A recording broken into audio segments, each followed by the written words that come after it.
Ryan P. Wilson here from Authority Effects. We're going to take a look at some of the reference footage we used on Piranhaconda to determine what the muscles, skin, and shader should look like for our 100-foot Piranhaconda. So this is a little yellow anaconda. It's a baby anaconda, and this is Keith Jardine from the Lost World Reptile Store in Orillia, Ontario.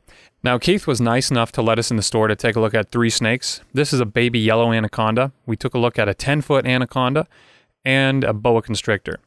So this one here is quite snappy, you'll see. He's just trying to train it so we can take it to shows. Now here's the boa. What we're doing here is we're taking a look at the skin and how elastic it is, how it moves as it interacts with objects, and we wanted to know how that worked. It's pretty interesting, really.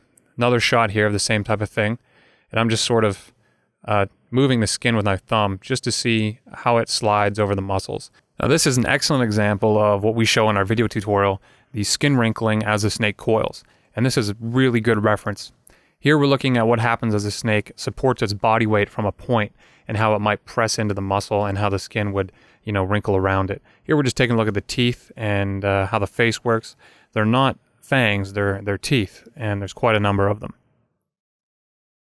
So here I'm holding the boa constrictor as Justin's photographing from various angles, and we were looking to see how the light interacts with the skin. This is a really good display of the subsurface scattering effects. You can see some nice subtle yellow and orange scattering. Back to the baby anaconda. Here we're just looking at the muscles, and Keith was explaining how they have a very similar structure to the boa constrictor, which is why we filmed so much of the boa. It was just the right size snake and it was tame, so I could hold it and really get a look at it. Now here's the behemoth. I actually ran out of batteries on my Galaxy, so we had to shoot from a camera phone, so the resolution's not as good, but don't worry about that. You can still get a good look at this thing. And this is the big one. This is a yellow anaconda, and he was pretty violent. He did not want to be picked up. So Keith got in there, and he wrangled this thing.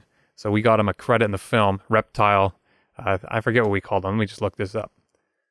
We called him Keith Jardine, reptile specialist. So here he is, captured this thing. And he's taken it out, and he put it back in because it musked up. And these things really stink when they musk up. The musk is actually a form of defense. It actually keeps leeches away. So they like to get the musk all over their skin.